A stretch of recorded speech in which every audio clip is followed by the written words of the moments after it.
आज की बात में आपका स्वागत है। आज की बड़ी खबर यह है कि ममता बनर्जी ने एक बड़ा ऐलान किया है।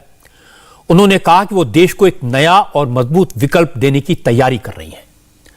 ममता ने साफ साफ कहा कि अब कांग्रेस राष्ट्रीय स्तर पर बीजेपी का मुकाबला नहीं कर सकती, अब नेशनल लेवल पर एक नया और स्ट्रांग विकल्प देना होगा। अब रीजनल पार्टीज ही मिलकर बीजेपी को हरा सकती हैं, यह कहा ममता बनर्जी ने। ममता ने यह भी साफ कर दिया कि नरेंद्र मोदी को चैलेंज करना राहुल गांधी के बस की बात नहीं है। आज मुंबई में ममता ने देश में भविष्य की सियासत के कई संकेत दिए। सबसे बड़ी बात थी राहुल गांधी पर डायरेक्ट अटैक। ममता बनर्जी ने कहा, अब कहां है यूपीए वूपीए, यूपीए खत्म हो गया। एक और बड़ी बात यह है कि ममता की बातों को शरद पवार ने सपोर्ट किया। पवार ने माना कि नेशनल लेवल पर एक ऑल्टरनेटिव की जरूरत तो है। ममता बनर्जी और शरद पवार की मुलाकात के बाद जो बयान आए, उससे तमाम सियासी सवाल खड़े हो गए और सबसे बड़ा सवाल यह उठा, क्या अब एंटी मोदी मोर्चे का नेतृत्व ममता बनर्जी करेंगी? क्या ममता प्रधानमंत्री की कुर्सी पर राहुल गांधी की दावेदारी को छीन लेंगी? चूंकि ममता ने शरद पवार से मिलने के बाद शरद पवार के बगल में खड़े होकर यह बात कही। ममता बनर्जी मुंबई में शिवसेना के नेताओं से मिली, एनसीपी के नेताओं से मिली, लेकिन उसी गठबंधन में शामिल कांग्रेस के नेताओं से मुलाकात नहीं की। इसलिए सवाल यह भी है कि क्या शरद पवार ममता को आगे रखकर कोई नया समीकरण सेट कर रहे हैं? क्या महाराष्ट्र की सरकार पर इसका असर पड़ सकता है? नेशनल लेवल पर भी तृणमूल कांग्रेस का रुख विरोधी दलों से अलग है। पार्लियामेंट में हंगामा करने वालों के निलंबन के खिलाफ विरोधी दल कांग्रेस की लीडरशिप में प्रोटेस्ट कर रहे हैं, लेकिन ममता बनर्जी की पार्टी तृणमूल कांग्रेस उसमें शामिल नहीं है। तृणमूल कांग्रेस अलग से प्रदर्शन कर रही है। इसलिए भी सवाल उठा, क्या ममता बनर्जी अब तृणमूल कांग्रेस को नेशनल ऑल्टरनेटिव के रूप में प्रोजेक्ट करेगी? क्या वो कांग्रेस का विकल्प बनेगी? क्या वो खुद को नेशनल लीडर के तौर पर नरेंद्र मोदी के विकल्प के तौर पर पेश कर रही हैं? राजनीति के इस नए खेल को समझने के लिए दीदी की बात को, उनके शब्दों को सुनना और समझना जरूरी है। मैं आपको सुनवाता हूं कि मुंबई में शरद पवार के घर के बाहर शरद पवार के साथ खड़े होकर ममता ने किस अंदाज में यूपीए का मजाक उड़ाया। क्या यूपीए? अभी यूपीए नहीं है। यूपीए क्या है? मेरे को मन था कि आज जो परिस्थिति चल रहा है देश में, जैसा फैसिज्म चल रहा है, इसको खिलाफ में एक स्ट्रॉन्ग ऑल्टरनेटिव फोर्स बनाना चाहिए। अकेला कोई नहीं कर सकता है। जो स्ट्रॉन्ग जिधर में है उसको लेके करना पड़ेगा। एक ऑल्टरनेटिव स्ट्रॉन्ग होना चाहिए जो लड़ाई करते हैं। अगर कोई लड़ते नहीं है तो हम क्या करें? हम चाहते हैं कि सबको लड़ाई करना है, फील्ड में रह के। ममता बनर्जी फाइटर हैं, राजनीतिक लड़ाई लड़ना जानती हैं, उनकी रणनीति साफ है। कांग्रेस बीजेपी के खिलाफ गैर बीजेपी दलों के अलायंस की बात करती है, लेकिन ममता बनर्जी बीजेपी के खिलाफ गैर कांग्रेसी दलों के अलायंस की बात कर रही हैं। हालांकि इसके बाद सवाल यही उठता है, अगर गैर कांग्रेसी दलों का अलायंस बनेगा, फिर से कोई थर्ड फ्रंट बनेगा, तो उसका नेता कौन होगा? और अगर शरद पवार के साथ खड़े होकर कोई कांग्रेस के खिलाफ बोले, तो महाराष्ट्र में चलने वाले गठबंधन पर सवाल तो उठेंगे। शरद पवार पुराने नेता हैं, चतुर नेता हैं, इस सारी बात को अच्छी तरह समझते हैं। इसीलिए ममता बनर्जी की बात खत्म होती इससे पहले ही शरद पवार बोल पड़े। पवार ने कहा, बात एंटी कांग्रेस या एंटी बीजेपी के नहीं है, सवाल बीजेपी को हराने के लिए एक विकल्प देने का है, और ममता बनर्जी यही काम कर रही हैं। इसलिए इस वक्त सवाल बड़ी छोटी पार्टी, बड़े या छोटे नेता का नहीं है, न लीडरशिप का सवाल है। शरद पवार ने कहा, सवाल सिर्फ यह है कि कैसे बीजेपी के खिलाफ एक स्ट्रॉन्ग ऑल्टरनेटिव पेश किया जाए जो नरेंद्र मोदी को हरा सके। Her intention is, in today's situation, national level, like-minded forces has to come together. They have to set up a collective leadership platform, and we have to provide a strong alternative to leader हमारे लिए important issue नहीं, हमारे लिए एक strong लोगों का भरोसा रहेगा, ऐसा एक अंतिम इशू प्लेटफॉर्म आज देने की आवश्यकता है। हम वो किसके नेतृत्व में हुए, कौन देंगे, ये सेकेंडरी बात। शरद पवार भले ही कांग्रेस का नाम न ले रहे हों, भले ये बात ना कह रहे हो कि ममता बनर्जी खुद को ऑल्टरनेट की तरह पेश कर रही हैं, लेकिन ममता बनर्जी इससे पहले ही कह चुकी थी और नाम लेकर कह चुकी थी। शरद पवार के घर जाने से पहले ममता बनर्जी ने मुंबई में सिविल सोसाइटी के कुछ लोगों से मुलाकात की थी। इनमें ज्यादातर वही लोग थे जो पिछले 7 साल से प्रधानमंत्री नरेंद्र मोदी के खिलाफ टीवी पर और सोशल मीडिया पर खुला कैंपेन चला रहे हैं। इनमें जावेद अख्तर, मेघा पाटकर, स्वरा भास्कर, शोभा डे, महेश भट्ट, मुनव्वर फारूकी जैसे तमाम लोग मौजूद थे। इसमें ज्यादातर लोगों ने बार बार यह कहा कि अब ममता को विरोधी दलों का नेतृत्व अपने हाथ में लेना चाहिए। ममता ने कहा कि देश में जिस तरह की सरकार चल रही है, जिस तरह लोकतांत्रिक परंपराओं को तोड़ा जा रहा है, उसके बाद सड़क पर उतरना जरूरी है, सरकार के खिलाफ आवाज बुलंद करना जरूरी है। और इसके बाद ममता ने राहुल गांधी पर सीधा हमला किया। ममता ने राहुल का नाम तो नहीं लिया, लेकिन इशारा साफ था। ममता बनर्जी ने कहा कि सरकार के खिलाफ लड़ाई लड़नी है और ये लड़ाई विदेश में बैठकर नहीं होगी, देश में रहना होगा, सड़क पर उतरना होगा। आधे वक्त विदेश में रहने वाले नेता न मोदी से लड़ सकता है, न मोदी को हरा सकता है। खाली ऑपोजिशन एक हो जाने से पूरा हो जाएगा उसमें नहीं है। दिक्कत क्या है, हम लोग को क्यों आने पड़ा, घूमने पड़ता है इसी के लिए। कौन चाहते हैं कि हमारा बंगाल में हम अच्छा है, हमको क्या है इधर उधर जाने के लिए। हम इसी के लिए घूमने की कोशिश किया कि अगर हम जाएंगे तो हमारे साथ से लोग भी जाएगा, एक कंपटीशन बनेगा। दूसरी बात यह है, अगर कोई कुछ करते ही नहीं है, आधा टाइम आप विदेश में रहो, तो पॉलिटिक्स कैसे होगा। पॉलिटिक्स में आपको कंटिन्यूअस एंडेवर देना चाहिए और इसमें हम फेडरल स्ट्रक्चर का पॉक्स में है। I want that federal structure should be strong, and it is better all the regional parties if we can work together. Regional party build up the national party. If all the regional parties are together, it is a very easy game to defeat the BJP. ममता ने अपनी रणनीति के बारे में एक और बड़ी बात कही। उन्होंने कहा कि तृणमूल कांग्रेस उन राज्यों में दखल नहीं करेगी जहां रीजनल पार्टीज मजबूत हैं, यानी जहां कांग्रेस मुख्य विपक्षी दल है वहां ममता बनर्जी मैदान में उतरेंगी, जबकि दूसरे राज्यों में उन रीजनल पार्टीज का साथ देंगी जो बीजेपी का मुकाबला कर सकें।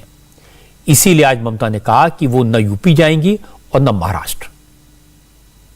जब तुम जिएंगे तब तक लड़ेंगे और लड़ने के लिए आपको रास्ता निकालना चाहिए। आज भी बहुत टाइम है, वक्त है। हम यूपी इलेक्शन में इसी के लिए कॉन्टेस्ट नहीं करने जा रहा है कि let them contest, if they are fail then I will go there. इसमें हमारा क्या एतराज है, किसी को ना किसी को तो करना चाहिए। Maharashtra I am not coming, we are supporting our friends, let them do the jobs. जिधर में रीजनल पार्टी आज से कम करते हैं हमारा कोई बात नहीं है, they are all our friends, we want friends of the friends. यही है, यही सोचने का बात है। कांग्रेस के नेताओं को, खासकर राहुल गांधी के कोर ग्रुप के लोगों को ममता बनर्जी की बात काफी चुभी। इसीलिए जो नेता उस वक्त नहीं बोले जब ममता ने त्रिपुरा में कांग्रेस तोड़ी, जो नेता उस वक्त नहीं बोले जब ममता ने गोवा में कांग्रेस में सेंध लगा दी, जो नेता उस वक्त नहीं बोले जब ममता ने बिहार में, हरियाणा में कांग्रेस के नेताओं को अपनी पार्टी में शामिल कर लिया, लेकिन आज जब ममता ने राहुल गांधी पर डायरेक्ट अटैक किया तो अधीर रंजन चौधरी और वेणुगोपाल जैसे कई नेता खुलकर बोले। पागल कुछ कहता है तो मैं क्या करूं, मैं जवाब दे हर चीज पे। कोई पागल या कहीं कोई जाके कुछ बयान देता है तो मैं क्या जवाब देना पड़ता, मुझे क्या जवाब देना जरूरी है क्या। लेकिन दादा वो यूपीए के अस्तित्व पर ही सवाल उठा रही हैं। उनसे क्या यूपीए का रिश्ता है, उनसे यूपीए का कोई रिश्ता नहीं, इसलिए सवाल उठाते हैं। और वो ये भी कह रही कि हमारे आने से कंपटीशन बढ़ेगा और कुछ लोग तो विदेश में ही रहते हैं। बढ़ेगा, मोदी जी की बोली बोल रही है, वो बीजेपी की बोली बोल रही है। जो Very petty. everybody know the reality of the Indian politics. Without Congress, anybody can defeat BJP means. I think that is not nearly a dream only. अब चाहे ममता बनर्जी हो या शरद पवार, सब जानते हैं कि उनके लिए अपने दम पर मोदी का मुकाबला करना संभव नहीं है, इसलिए सबको साथ आना पड़ेगा। और दूसरी बात ये मानते हैं कि न तो राहुल गांधी मोदी को टक्कर दे सकते हैं, न ही कांग्रेस बीजेपी का विकल्प बन सकती है।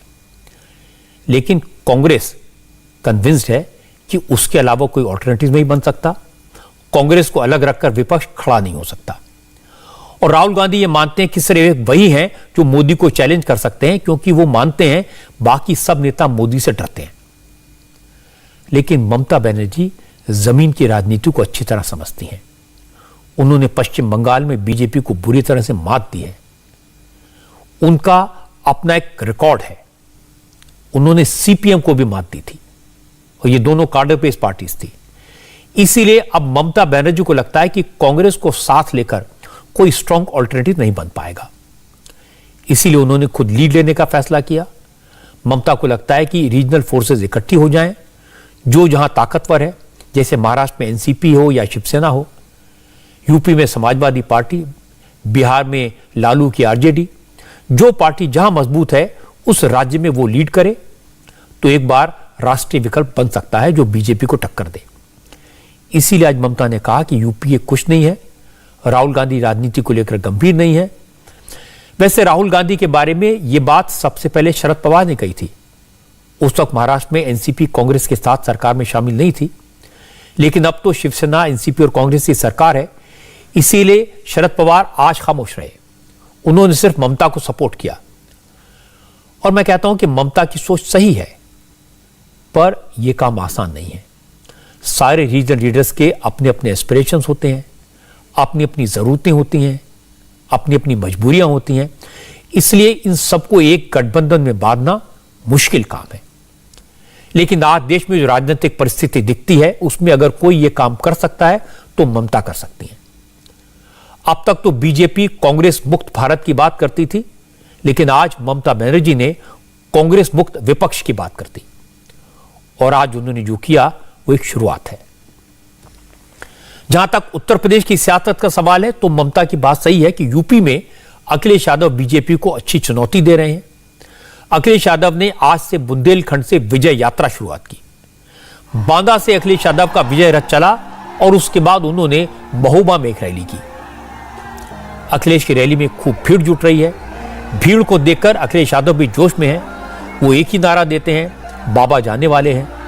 यूपी में बीजेपी के दिन पूरे हो गए। अखिलेश यादव डीजल पेट्रोल की कीमत, सिलेंडर के दाम, यूरिया की कमी की बात भी करते हैं। कोरोना के वक्त जो हालात हुए उसकी याद दिलाते हैं, और इसके बाद कहते हैं कि जब वोट डालने जाना तो ये सब याद रखना। बताओ बुंदेलखंड के हमारे किसान भाइयों, ये किसान के बेटे नौजवानों, बताओ आय कहां दोगुनी हो गई? किसी फसल की आपको कीमत मिली हो तो बताओ।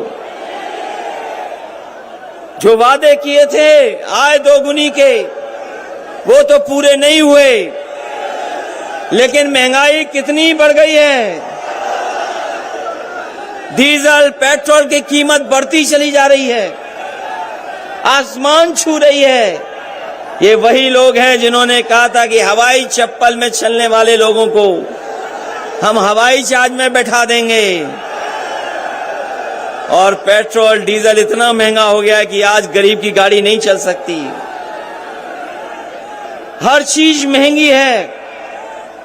खाद के लिए आपको खड़ा रहना पड़ गया लाइन में। बताओ हमारे किसान भाइयों, किसको खाद मिल रही है? खाद नहीं किसान को, डीएपी नहीं, कोई इंतजाम सरकार ने नहीं किया। सड़कों पर भी बुल घूम रहे हैं, बुल। उन बुलों को भी हटाने का कोई इंतजाम सरकार नहीं कर पाई। अखिलेश यादव वो मुद्दे उठा रहे हैं जो आम लोगों की जिंदगी से सीधे जुड़े हैं। इसके बाद वो मुसलमानों को योगी का नाम लेकर डराते हैं, किसानों के बीच जाते हैं तो कृषि कानूनों और यूरिया की कमी का मुद्दा उठाते हैं, नौजवानों से स्मार्टफोन और लैपटॉप की बात करते हैं और आखिर में घूम फिर कर योगी आदित्यनाथ पर आते हैं। अखिलेश कहते हैं कि जिस मुख्यमंत्री को स्मार्टफोन और लैपटॉप चलाना नहीं आता वो राज्य क्या चलाएगा, इसलिए वक्त आ गया कि योगी के बजाय योग्य व्यक्ति को मुख्यमंत्री बनाया जाए। सरकार का समय पूरा हो गया और 4.5 साल तक बताएं भारतीय जनता पार्टी के लोग कौन सी टैबलेट दे रहे थे आप, कौन सी टैबलेट मिल रही थी। और याद रखना नौजवानों, जो लैपटॉप नहीं चला सकता वो आपको लैपटॉप नहीं दे सकता।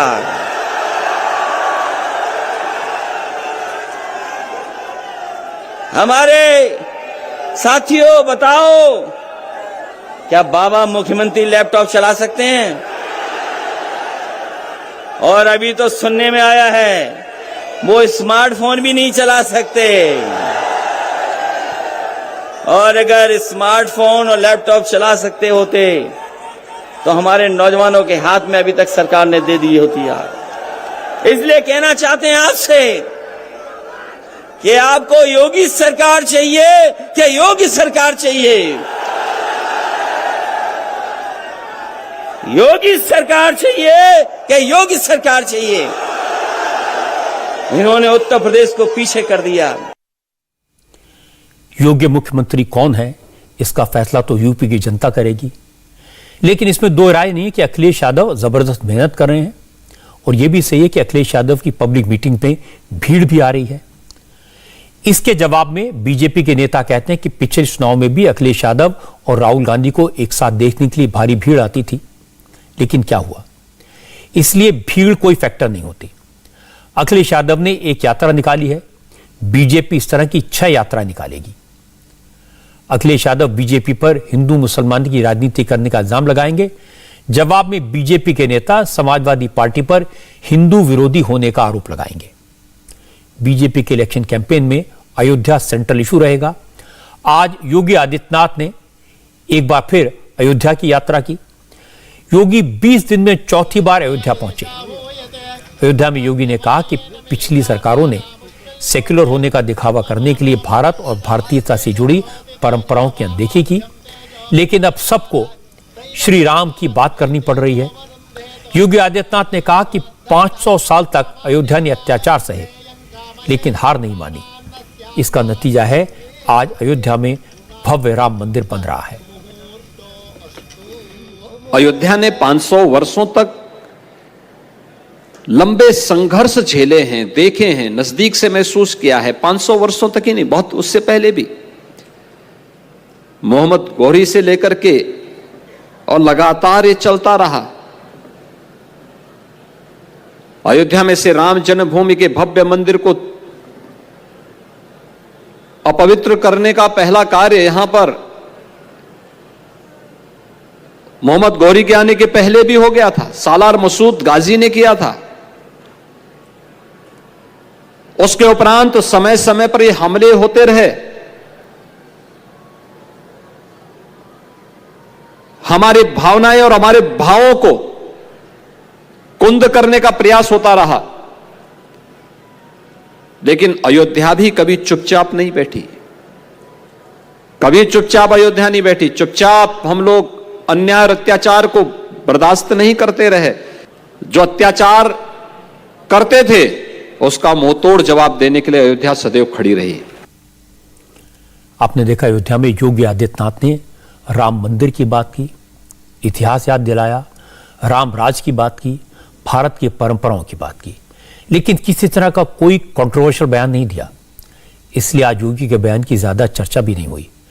चर्चा हुई deputy chief minister Keshav Prasad Maurya के ट्वीट की।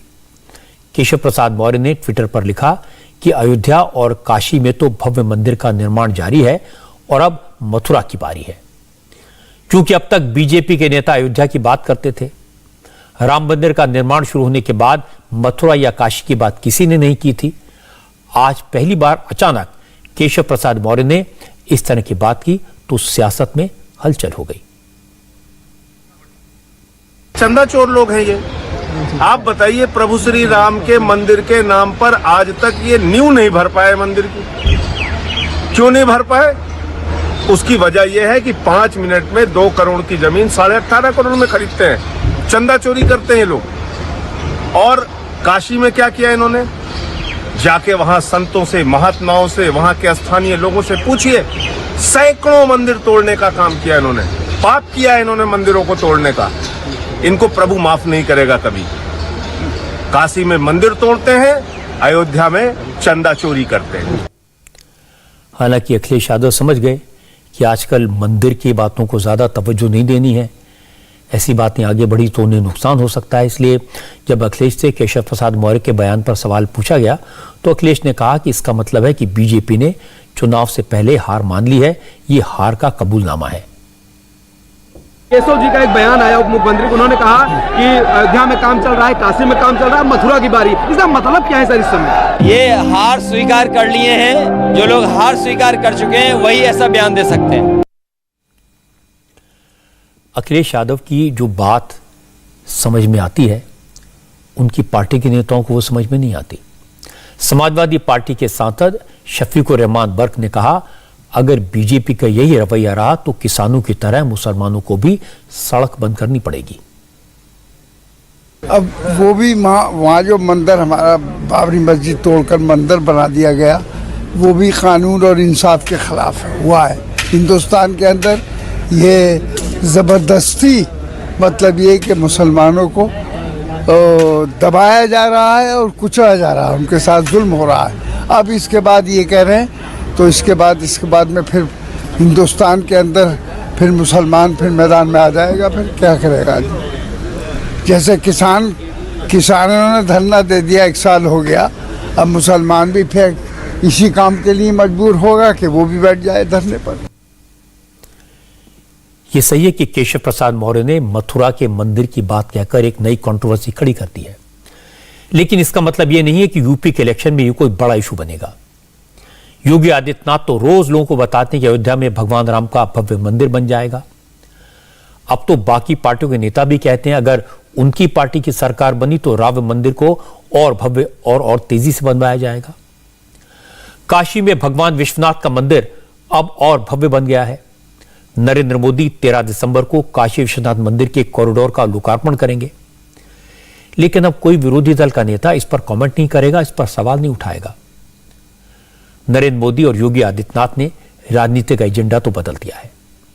बाकी दलों के जो नेता मुस्लिम अपीजमेंट की बात करते थे, वो मुसलमानों का वोट तो चाहते हैं, लेकिन अब उसको लेकर पहले जैसी बयानबाजी से बचते हैं। इसीलिए आज मथुरा के सवाल पर अखिलेश यादव ने ज्यादा कुछ नहीं कहा। अच्छी बात है कि इस बार के चुनाव में योगी आदित्यनाथ बाकी बातों के साथ साथ अपनी सरकार की उपलब्धियां गिनवा रहे हैं, अपनी सरकार के कामकाज का हिसाब दे रहे हैं, और किसी भी चुनाव के लिए यह सबसे ज्यादा जरूरी है। वैसे आज संयुक्त किसान मोर्चे के कुछ नेताओं ने भी यूपी की तरफ कूच करने का ऐलान किया। दिल्ली के बॉर्डर पर बैठे किसान संगठनों के नेताओं ने कहा कि दिल्ली के बॉर्डर पर बैठकर यूपी में बीजेपी को नहीं हराया जा सकता, इसलिए अब संयुक्त किसान मोर्चा यूपी में डेरा डालेगा। हालांकि यह सही है कि पंजाब के ज्यादातर किसान नेता घर वापसी का मन बना चुके हैं, लेकिन मोर्चे में फूट न दिखे इसलिए कहा जा रहा है कि किसानों की जीत हो चुकी है। जो छोटी मोटी दूसरी मांगे हैं उन पर भी सरकार बात कर रही है। ज्यादातर किसान संतुष्ट हैं, लेकिन जब तक आम सहमति न बन जाए, जब तक सारे किसान नेता एक मत न हो जाएं, तब तक घर वापसी मुश्किल है और सबको मनाने की कोशिश की जा रही है। सब साथ ही घर जाएंगे। पहले यह तय किया गया था कि 4 दिसंबर को संयुक्त किसान मोर्चे की फाइनल मीटिंग होगी, फिर कल तय हुआ कि आज ही मीटिंग की जाए, लेकिन आखिरी वक्त में यह फैसला हुआ कि अब पंजाब और हरियाणा के किसान संगठनों की अलग अलग मीटिंग्स होंगी, उसमें जो सहमति बनेगी उस पर 4 दिसंबर की मीटिंग में बात की जाएगी।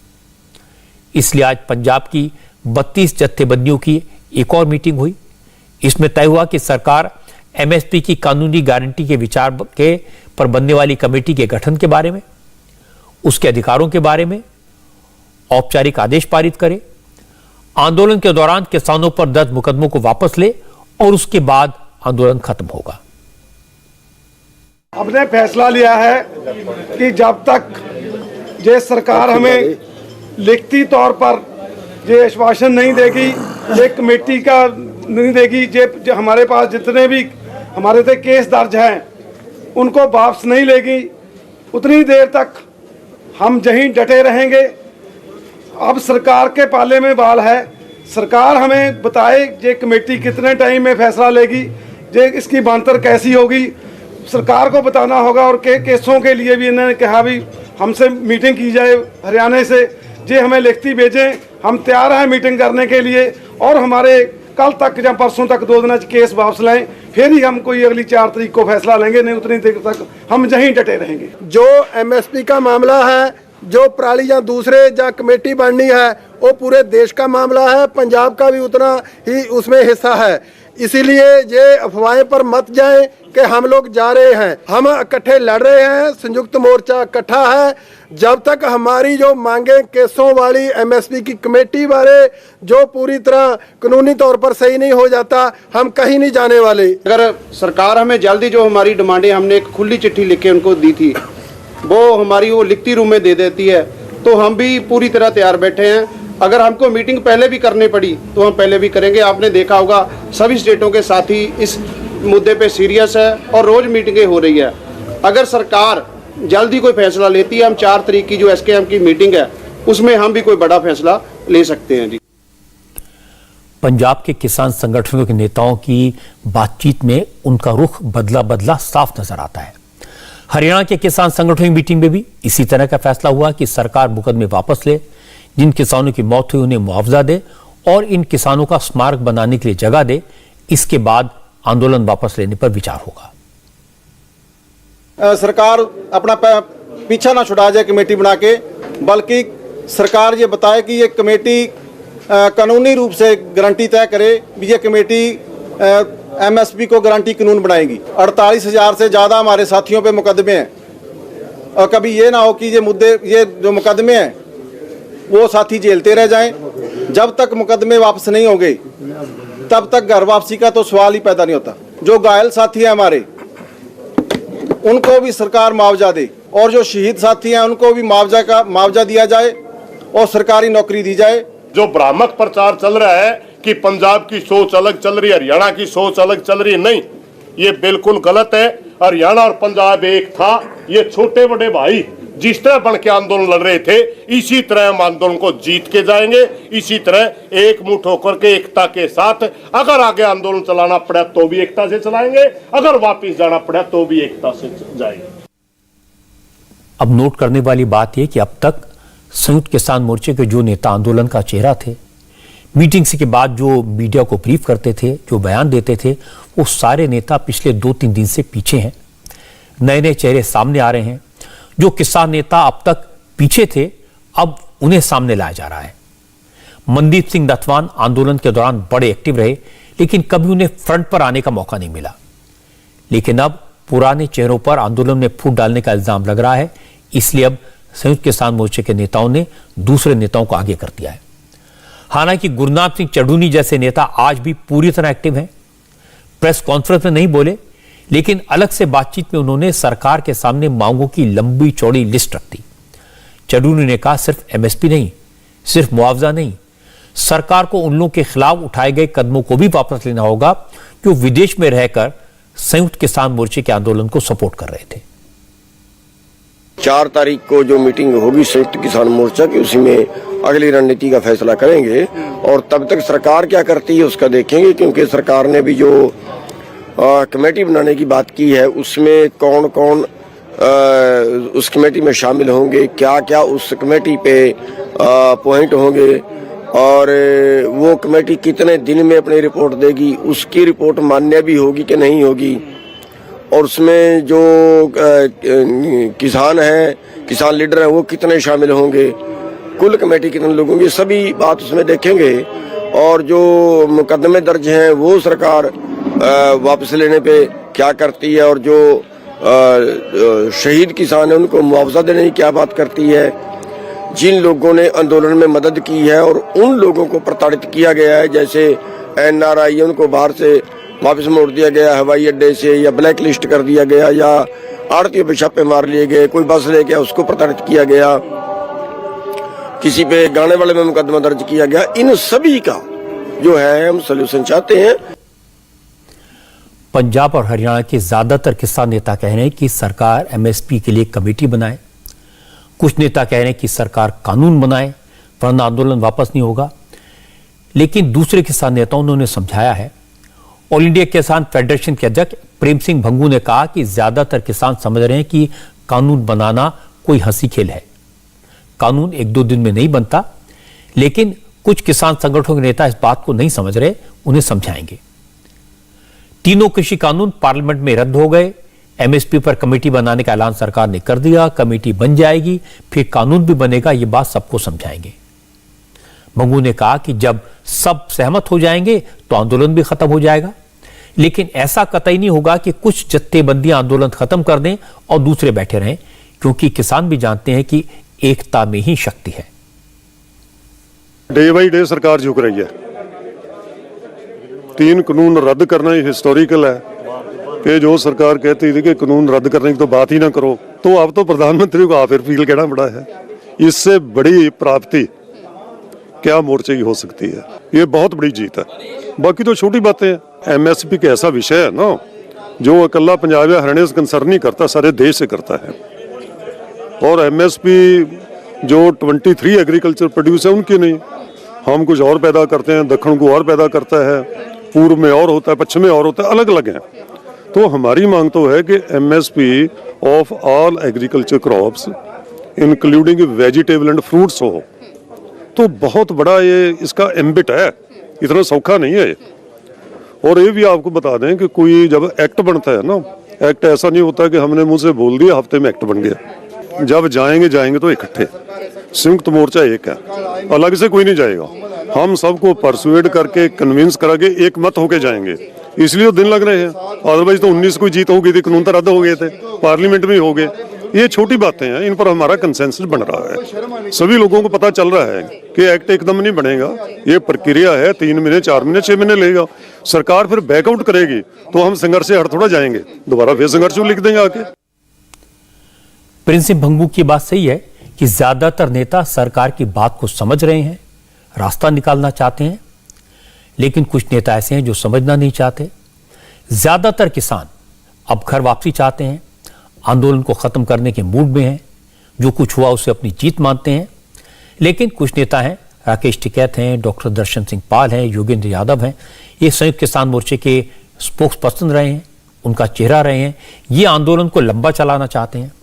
आज दर्शन पाल ने कहा कि सरकार जिस तरह से कम्युनिकेट कर रही है वो तरीका ठीक नहीं है, क्योंकि अभी तक तो ये भी नहीं पता कि एमएसपी पर बनने वाली कमेटी क्या करेगी, उस पर उसके पास क्या पावर होगी। दर्शन पाल ने यह कहा कि अगर किसानों का कोई नेता कह रहा है आंदोलन खत्म हो रहा है तो मैच्योर नेता नहीं है। सरकार की तरफ से जो अनाउंस किया गया है उसका प्रोसीजरल अभी तक कुछ नहीं है। सरकार ने ट्वीट कर दिया है और वो हो गया है, ये हम नहीं करेंगे, ऐसे ट्वीट पर यकीन नहीं करेंगे। बेसिकली मोर इम्पोर्टेंट इज कि उस कमेटी के पास पावर क्या है। वो कमेटी अगर कोई इस तरह का फैसला करने के योग्य ही नहीं है कि एमएसपी, अगर उसको यही सोचना है कि एमएसपी देना है या नहीं देना है, तो ये तो फिर कमेटी कोई कुछ नहीं कर पाएगी। एमएसपी देना है, उसकी लीगल गारंटी करनी है, उसके लिए काम करना है। अगर वो सरकार उसको टर्म्स ऑफ रेफरेंस में ऐसा देगी तो फिर तो काम होगा। अदरवाइज ये कमेटी भी, मेरा पर्सनल व्यू है, ये कमेटी भी हमारा एमएसपी की जो लड़ाई है उसको डेविएट करने में भूमिका निभाएगी, अगर वो पावर इसको नहीं देगी सरकार। ये सारे नेता इस बात को समझते हैं कि पंजाब और हरियाणा के ज्यादातर किसान सिंघू और टीकरी बॉर्डर खाली करने को तैयार हैं। जत्थेबंदियों के नेता फैसला कर चुके हैं, लेकिन राकेश टिकैत और उनके साथी गाजीपुर बॉर्डर से तंबू उखाड़ने के मूड में नहीं है। इसके लिए वो तरह तरह के बयान देते हैं, किसानों को डराने की कोशिश करते हैं। अब राकेश टिकैत ने किसानों को डराने वाला एक नया तरीका खोजा है। राकेश टिकैत कह रहे हैं कि अगर सरकार की बातों में आकर आंदोलन खत्म कर लिया, बॉर्डर खाली कर दिया, तो मुकदमे वापस नहीं होंगे, घर पहुंचोगे उससे पहले मुकदमे में पेशी का फरमान पहुंच जाएगा। इसलिए मुकदमों की वापसी जब तक ना हो जाए तब तक घर वापसी का सोचना भी मत। और इसके बाद राकेश टिकैत कहते हैं कि एमएसपी पर कमेटी की जरूरत ही नहीं है, प्रधानमंत्री के पास पहले से एमएसपी पर एक रिपोर्ट है, मोदी चाहें तो कुछ ही घंटों में कानून बना सकते हैं। जो 50,000 से ज्यादा मुकदमे हैं उनको कौन लेकर जाएगा? जो पहले जाएगा वो पहले मुकदमे लेकर जाएगा। लो मुकदमों की गारंटी कौन जानना चाहता है? कोई नहीं जानना चाहता। सरकार जब चाहेगी ये आंदोलन जब खत्म होगा, सरकार नहीं चाहेगी नहीं आंदोलन खत्म होगा। प्रधानमंत्री जी ने तो ये कहा कि हम तीनों कृषि कानून वापस लेते हैं और एमएसपी पे कमेटी बना रहे हैं। क्यों बनाओ कमेटी? तो फिर उसमें क्यों नहीं विश्वास? एमएसपी पे तो कमेटी बनी हुई है। 2011 में इन्हीं प्रधानमंत्री जी ने एमएसपी पे पीएचडी करी है। अपनी कमेटी को लागू कर दो, बनी हुई है, दूसरी कमेटी की क्यों जरूरत है? क्यों देश की जनता को गुमराह कर रहे हैं? गुमराह मत करो, कमेटी बनी हुई है, वही कमेटी लागू कर दो, उसकी रिपोर्ट जो है वो लागू कर दो। राकेश टिकैत आंदोलन को जारी क्यों रखना चाहते हैं, उनका मकसद क्या है, ये तो वो नहीं बताते, लेकिन किसान संगठनों के दूसरे नेता ये बताते हैं। जमहूरी किसान सभा के सचिव कुलवंत सिंह संधू ने कहा, दिल्ली के बॉर्डर खुल जाएंगे लेकिन किसानों का आंदोलन खत्म नहीं होगा। अब आंदोलन दिल्ली के बॉर्डर से नहीं, राज्यों से चलेगा। कुलवंत सिंह संधू का कहना है कि यूपी में बीजेपी को हराने के लिए यूपी में जाना पड़ेगा, दिल्ली के बॉर्डर पर बैठकर बीजेपी को हराना संभव नहीं है। अधिकतर मांगे मानी गई हैं, मगर दो डिमांड तो अभी बीच में पड़ रही हैं। हरियाणा सरकार की तरफ से केस वापसी के लिए मीटिंग आज हो रही है, तो एमएसपी और कमेटी के लिए कल फोन आया है। जे 29 को ही कर देना चाहिए था, किस्तों में करने की बजाय एक बार कर देते तो अब तक तो कोई बात चल जाती। तो हमने परसों एक दिन का टाइम दिया, एक दिन में दो डिमांड्स हो गई। स्टबल वार्निंग और इलेक्ट्रिसिटी पे 2020 का 11 मीटिंग में मान लिया था दिसंबर में, तो उसके बाद अब फिर टेबल कर दिया इसमें 18 नंबर पर। ऐसे क्यों करते हैं हमें समझ नहीं है। सरकार पॉजिटिव नहीं है, उन्होंने ये नहीं बोले जो कानून गलत है, उन्होंने बोला कानून ठीक है, हम समझाने में सक्षम नहीं हुए। बाद में फिर समझाने की कोशिश करेंगे, हम फिर लड़ेंगे, फिर समझाएंगे। हम आंदोलन खत्म करने के पक्ष में नहीं है, आंदोलन का मोड चेंज करने के पक्ष में है। हम चाहते हैं स्टेटों में जाकर लड़ेंगे। अब बीजेपी को यूपी में हराना है, जहाँ बैठकर तो हरा नहीं होगा, वहाँ तो गाँव में जाना पड़ेगा। ये कोशिश है। अभी बॉर्डर्स क्या उम्मीद की जा सकती है कि कब तक बॉर्डर्स? 4 को लगता है इसमें सहमति हो जाएगी। अगर नहीं सहमति होगी तो 1-2 मीटिंग और हो जाएगी। अब ज्यादातर नेताओं को लगता है कि 4 तारीख को सहमति बन जाएगी, और अगर सहमति नहीं बनी तो 1-2 मीटिंग और होगी। आज संयुक्त किसान मोर्चे के नेताओं को बार बार ये कहना पड़ा कि हम सब एक हैं, सबकी राय एक है, आंदोलन जब खत्म होगा तो सब एक साथ उठकर जाएंगे। और ये सफाई इसलिए देनी पड़ी कि पिछले 2 दिन में दुनिया ने देख लिया कि पंजाब की 32 जत्थेबंदियां अब घर वापस जाने का मन बना चुकी हैं। ये जत्थेबंदियां डायरेक्टली सरकार के टच में हैं, उन्हें विश्वास है जैसे 3 कानून वापस हुए वैसे उनके केस भी वापस हो जाएंगे और एमएसपी पर कमेटी भी बन जाएगी।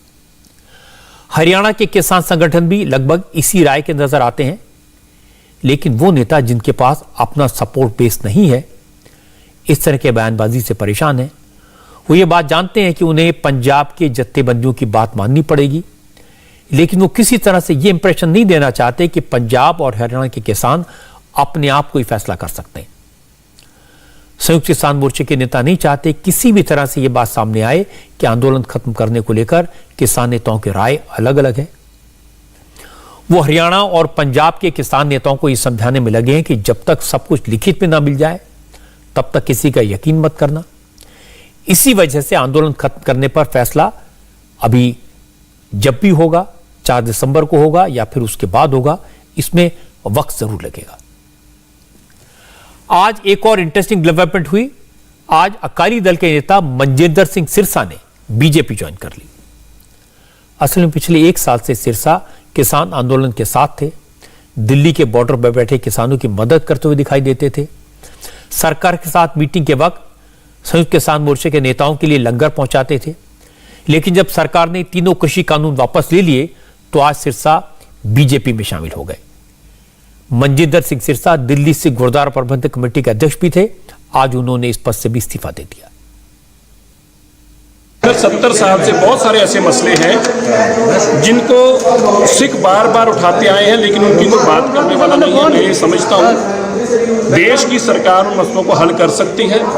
और देश के अंदर देश के प्रधानमंत्री और गृह मंत्री जी से जब मैंने बात की, मैंने गृह मंत्री जी से बात की, उन्होंने प्रधानमंत्री से बात कराई, तो मेरे को इस बात का विश्वास दिलाया कि जो आपके मसले हैं ये हल होने चाहिए, लेकिन ये राजनीति की भेंट बार बार चढ़े हैं। मेरा केवल इतना ही मकसद, इसीलिए मैं दिल्ली सिख गुरुद्वारा मैनेजमेंट कमेटी से पहले इस्तीफा देकर, और मेरे को एक वाहद सोच के साथ, ताकि हम अपनी जो वचनबद्धता अपनी कम्युनिटी के प्रति जो हम लड़ाई लड़ते रहे हैं उन मसलों को हल करा सके। ऐसे बहुत अनेकों मसले हैं जो 70 साल से हल नहीं हुए, लेकिन अगले कुछ दिनों में हल होते। कोरोना वायरस के नए वेरिएंट ने पूरी दुनिया की टेंशन आज और बढ़ा दी। आज साउथ कोरिया, ब्राजील, नाइजीरिया और सऊदी अरब में ओमिक्रॉन के पेशेंट मिले। अब तक 24 देशों में ओमिक्रॉन के कंफर्म केसेस मिल चुके हैं। इसलिए भारत सरकार ने एहतियातन कदम उठाने शुरू कर दिए हैं। दूसरे देशों से आने वाले लोगों की पूरी जांच परख के बाद ही एयरपोर्ट से उन्हें बाहर आने दिया जाएगा। सरकार ने इसकी डिटेल्ड गाइडलाइंस जारी कर दी हैं। सावधानी इसलिए बढ़ती जा रही क्योंकि ब्रिटेन और नेदरलैंड से दिल्ली पहुंचे 4 लोग कोरोना पॉजिटिव मिले हैं। अब इनके सैंपल्स की जीनोम सीक्वेंसिंग की जा रही है, जिससे पता चल सके ये लोग किस वेरिएंट से इन्फेक्टेड हैं। मुंबई में भी ऐसे 6 पैसेंजर्स कोरोना पॉजिटिव पाए गए हैं जो उन मुल्कों से आए थे जहां पर ओमिक्रॉन के पेशेंट मिल चुके हैं। इसीलिए 12 देशों से आने वाले पैसेंजर्स का RT-PCR टेस्ट मैंडेटरी कर दिया गया है। टेस्ट की रिपोर्ट आने तक पैसेंजर्स को एयरपोर्ट पर ही रुकना होगा। इसके लिए सरकार की तरफ से पूरा इंतजाम किया गया है। कोरोना के नए वेरिएंट ओमिक्रॉन को लेकर वर्ल्ड हेल्थ ऑर्गेनाइजेशन यानी WHO ने भी नई एडवाइजरी जारी की है। WHO ने लोगों से कहा कि जहां तक पॉसिबल हो लोग ट्रैवल करने से बचें। हालांकि WHO ने सभी देशों से रिक्वेस्ट की कि वो इंटरनेशनल फ्लाइट्स पर टोटल बैन न लगाएं। कोरोना के नए वेरिएंट ओमिक्रॉन के खतरे से निपटने के लिए महाराष्ट्र सरकार ने विदेश से आने वाले सभी पैसेंजर्स का RT-PCR टेस्ट कंपल्सरी कर दिया था। इस पर हेल्थ मिनिस्ट्री ने ऐतराज जताया। हेल्थ सेक्रेटरी ने महाराष्ट्र गवर्नमेंट को चिट्ठी लिखकर केंद्र सरकार की गाइडलाइंस का पालन करने को कहा। अब महाराष्ट्र गवर्नमेंट ने अपनी एडवाइजरी में कुछ चेंज किया है। अब इंडिया के फुल्ली वैक्सीनेटेड डोमेस्टिक पैसेंजर्स बिना टेस्ट के भी एयरपोर्ट से बाहर जा सकेंगे। हालांकि सभी डोमेस्टिक पैसेंजर्स को मुंबई एयरपोर्ट पर अपनी नेगेटिव RT-PCR रिपोर्ट दिखानी होगी, तभी उन्हें एयरपोर्ट से बाहर जाने दिया जाएगा। और चिंता की बात यह है कि कुछ शहरों में अचानक कोरोना के मरीजों की संख्या बढ़ने लगी है। भोपाल और इंदौर में पिछले 24 घंटे के दौरान कोरोना के 17 नए पेशेंट मिले हैं। इसके बाद मुख्यमंत्री शिवराज सिंह चौहान ने कैबिनेट की इमरजेंसी मीटिंग की, हेल्थ डिपार्टमेंट के अफसरों के साथ वीडियो कॉन्फ्रेंसिंग की, जरूरी निर्देश दिए, ब्लॉक और पंचायत लेवल के अफसरों को भी इसमें जोड़ा। शिवराज सिंह ने कहा कि मास्क पहनने के नियम का सख्ती से पालन करवाया जाए। जो मास्क नहीं पहन रहे, गाइडलाइंस का पालन नहीं कर रहे, उनके खिलाफ एक्शन लिया जाए। शिवराज सिंह चौहान ने खुद सीहोर जिले में लोगों को मास्क बांटे, उन्हें समझाया। मध्य प्रदेश के हेल्थ मिनिस्टर ने राजधानी भोपाल में लोगों के बीच जाकर उन्हें मास्क बांटे और इसकी इंपॉर्टेंस उन्हें समझाई। कई और राज्य सरकारों ने भी कोरोना के नए वेरिएंट को देखते हुए अलर्ट जारी किए हैं। वैसे आज पूरी दुनिया यह जानना चाहती है कि ओमिक्रॉन पर वैक्सीन इफेक्टिव होगी या नहीं। मल्टीनेशनल दवा कंपनियों ने जो कोरोना पिल्स डेवलप की हैं, वो इस वेरिएंट से लड़ने में कामयाब होंगी या नहीं। दुनिया भर के वायरस एक्सपर्ट इन सवालों के जवाब खोज रहे हैं। अमेरिकन एक्सपर्ट का मानना है कि कोविड-19 पिल इस नए वेरिएंट पर भी इफेक्टिव होगी। इस मेडिसिन को अमेरिका की ड्रग कंपनी मर्क ने डेवलप किया है। एक्सपर्ट कहते हैं कि नए वेरिएंट में वैसे ही म्यूटेशन है जो पहले से एक्सपेक्ट किए जा रहे थे। इसलिए कोविड-19 पिल को ओमिक्रॉन के मरीजों के लिए भी रेकमेंड किया जा सकता है। एक्सपर्ट का यह भी कहना है कि नए वेरिएंट पर कोरोना की वैक्सीन पूरी तरह बेअसर नहीं होगी, इससे फायदा जरूर मिलेगा। हालांकि किसी फाइनल नतीजे पर पहुंचने के लिए ओमिक्रॉन वेरिएंट पर वैक्सीन के इंपैक्ट का डेटा जुटाया जा रहा है। The evidence we have so far is very preliminary. अभी जो सबूत हैं वो बहुत शुरुआती हैं। अभी हमें यही पता चला है कि इस वेरिएंट की संक्रमण दर बढ़ी है।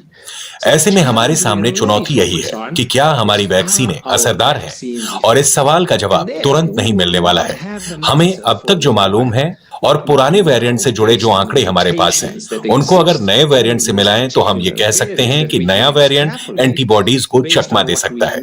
पर हमें समझना होगा कि वैक्सीन सिर्फ एंटीबॉडी के जरिए हमें प्रोटेक्ट प्रदर्शित नहीं करती है। सच तो यह है कि जो चिंताजनक वेरिएंट पहले भी आए थे, उनसे लड़ने में वैक्सीन काफी असरदार साबित हुई है। वैक्सीन लगी होने पर हमें बीमारी से, अस्पताल में भर्ती होने से प्रोटेक्शन मिलता है। तो अभी वैक्सीन के इफेक्टिव होने को लेकर फिक्र करने की जरूरत नहीं है।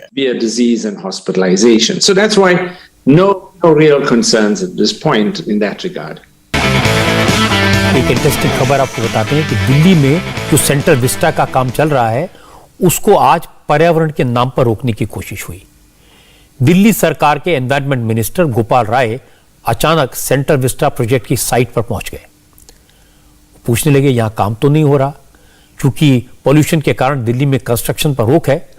Gopal Rai central Vista project की साइट पर पहुंचे और अफसरों से सवाल पूछने के लिए गए। उन्होंने प्रोजेक्ट साइट पर उड़ रही धूल को लेकर सवाल पूछे और कंस्ट्रक्शन करने वाली सीपीडब्ल्यूडी को 2 शो कॉज नोटिस दे दिए। हालांकि साइट पर मौजूद अफसरों ने कहा कि सुप्रीम कोर्ट ने डिफेंस और नेशनल सिक्योरिटी से जुड़े प्रोजेक्ट का काम जारी रखने को कहा है। इस पर गोपाल राय ने कहा कि जो कहना हो सारे डॉक्यूमेंट के साथ शो कॉज नोटिस के जवाब में कहा जाए। बिना परमिशन के ही आप अगर आप कंस्ट्रक्शन का काम कर रहे हो तो ठीक नहीं है ना। आप शो कॉज नोटिस अभी दे दो, ठीक है ना। और जो भी आपके पास फैक्ट है उसको सबमिट कर दो। बिना सुप्रीम कोर्ट के उसके और बिना उसके आप काम कर रहे हो तो मैसेज सही नहीं जा रहा है ना। हर जगह से लोग फोन कर रहे हैं मुझे कि वहाँ काम चल रहा है, वहाँ कैसे काम चल रहा है, वहाँ कैसे काम चल रहा है। हमने सुप्रीम कोर्ट का एक्सटेंड कर दिया था। वहाँ पे लास्ट डेट में डिस्कस हुआ था सुप्रीम कोर्ट में कि सेंट्रल विस्टा के बारे में। हाँ, तो वो हमने एफिडेविट आज जमा करा दिया विद ऑल दीज। आप 2 नोटिस दे दो। एक नोटिस तो आप इनको दे दो कि ये वर्क जो है किस आधार पर ये चालू कर रहे हैं। यहाँ जो निरीक्षण करने आए हैं तो अभी हम देख रहे हैं कि यहाँ काम चल रहा है। दूसरा, प्रतिबंध के बाद काम चल रहा है, इसके लिए अभी हम सीपीडब्ल्यूडी को नोटिस जारी कर रहे हैं कि किस बेस पर, किसके आधार पर, किसके आदेशानुसार ये काम चल रहा है, इसको स्पष्ट करें। दूसरी चीज कि अभी कई जगह जैसे यहीं पर मैं देख रहा हूं कि जो काम चल रहा है और डस्ट जो मैनेजमेंट के लिए नॉर्म्स है उसका भी उल्लंघन दिख रहा है। तो इसके लिए भी हम अलग से सेपरेट 2 नोटिस हम यहाँ जारी करेंगे, जिससे कि एक तो डस्ट मैनेजमेंट, जो डस्ट पोल्यूशन है इसको मैनेजमेंट करने के लिए जो नॉर्म्स है उसको फॉलो किया जाए, पानी का छिड़काव किया जाए तुरंत जहां पे धूल उड़ रही है। और दूसरा जो है इस कंस्ट्रक्शन को किस आधार पे चलाया जा रहा है, इसके लिए 2 नोटिस हम देंगे, जिसके जवाब के आधार पर फिर हमारी कार्रवाई करेंगे। केंद्र सरकार की मजबूरी यह है कि इस पूरे प्रोजेक्ट को 26 जनवरी से पहले पूरा करना है, क्योंकि रिपब्लिक डे की परेड निकल सके। ये देश का सवाल है और ये रक्षा मंत्रालय से जुड़ा सवाल है।